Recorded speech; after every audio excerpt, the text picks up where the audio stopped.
السلام علیکم ناظرین، میں ہوں کامل میر اور آپ دیکھ رہے ہیں نئی خبر۔ ناظرین، رمضان المبارک قریب آنے والا ہے اور تمام لوگوں کے ذہن میں ایک ہی سوال تھا، کیا لوگ مساجد اور امام بارگاہوں میں جا کر عبادت کر پائیں گے یا نہیں؟ تو اس سلسلے میں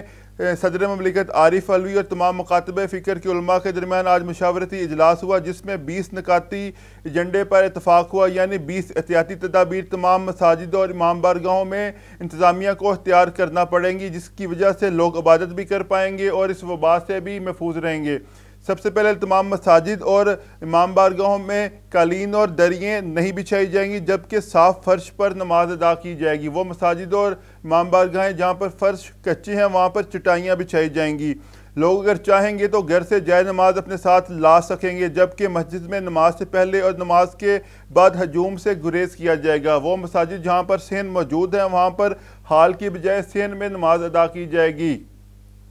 وہ نمازی جن کی عمر 50 سال یا سے زیادہ ہے یا نابالغ بچوں کو اور وہ لوگ جن میں کھانسی، نزلہ، زکام کی شکایت ہے، وہ مسجد اور امام بارگاہ آنے سے پرہیز کریں گے۔ مسجد کے صحن میں اور احاطے میں نماز ادا کی جائے گی، جبکہ سڑک اور فٹ پاتھ پر نماز ادا کرنے سے اجتناب کیا جائے گا۔ لوگ گھر سے وضو کر کے آئیں گے، ماسک پہن کر آئیں گے اور 20 سیکنڈ کے لیے ہاتھ دھو کر آئیں گے، جبکہ لوگ مسجد میں آ کر ایک دوسرے سے ہاتھ نہیں ملائیں گے اور نہ ہی گلے ملیں گے۔ مسجد کے فرش کی صفائی کے لیے کلورین کو پانی میں ملا کر محلول بنا کر مسجد کا فرش صاف کیا جائے گا، جبکہ یہی محلول نماز ادا کرنے سے پہلے چٹائیوں پر بھی اس کا چھڑکاؤ کیا جائے گا۔ مسجد میں لوگوں کی صف بندی اس انداز سے کی جائے گی تاکہ ایک نمازی سے دوسرے نمازی کے درمیان فاصلہ 6 فٹ کا فاصلہ ہو۔ مسجد کی انتظامیہ کی ذمہ داری ہوگی کہ وہ ان احتیاطی تدابیر پر عمل درآمد کو یقینی بنائے۔ مسجد کی انتظامیہ صوبائی اور ضلعی حکومتوں سے رابطے میں رہے گی اور پولیس سے بھی رابطے میں رہے گی اور تعاون کرے گی۔ حکومت کو یہ اختیار حاصل ہوگا کہ اگر ان احتیاطی تدابیر پر عمل نہیں ہوتا یا کسی وجہ سے وبا شدید پھیل جاتی ہے تو حکومت دوسرے شعبوں کے ساتھ ساتھ مسجد اور امام بارگاہوں پر بھی اپنی پالیسی تبدیل کرے گی۔ ساتھ ساتھ مسجد میں اعتکاف بیٹھنے سے بہتر ہے کہ گھر پر اعتکاف بیٹھا جائے اور مسجد میں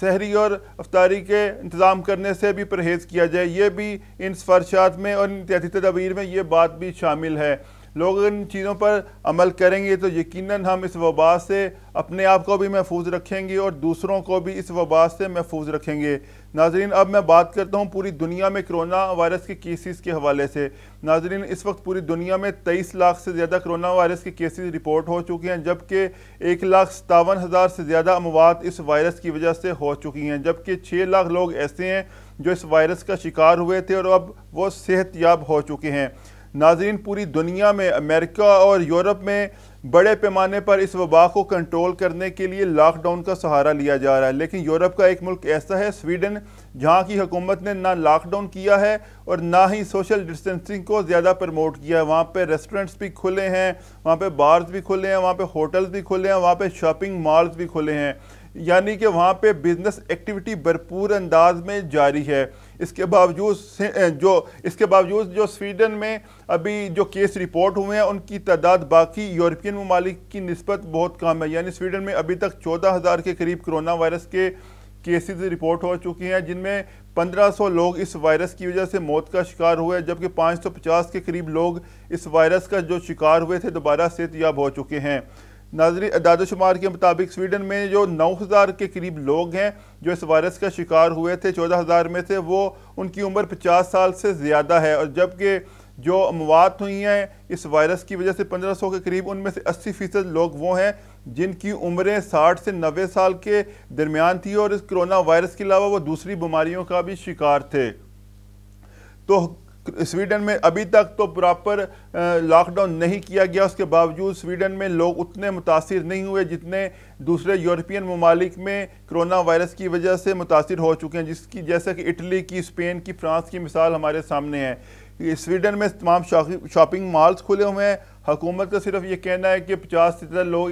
ایک جگہ پر جمع نہ ہوں اور غیر ضروری طور پر سفر نہ کیا جائے۔ اس کے علاوہ وہاں پہ بزنس ایکٹیویٹی چل رہی ہے، لیکن دنیا کے بڑے ممالک جن میں امریکہ اور یورپین ممالک شامل ہیں وہ سویڈش حکومت کی اس پالیسی پر تنقید کو نشانہ بنا رہے ہیں۔ ان کا یہ کہنا ہے کہ یہ سویڈن کے لیے یہ پالیسی انتہائی خطرناک ثابت ہو سکتی ہے، جانی مال کے جانی نقصان کی صورت میں بھی اور مالی نقصان کی صورت میں بھی۔ اب دیکھنا یہ ہے کہ جو سویڈش حکومت نے جو پالیسی اختیار کی ہے، اس سے سویڈن کے شہریوں کو فائدہ ہوگا یا مستقبل میں پتہ چلے گا کہ یہ پالیسی سویڈن کی ٹھیک تھی یا دنیا میں کیے جانے والے لاک ڈاؤن کی وجہ سے وہ ممالک بہتر رہے ہیں۔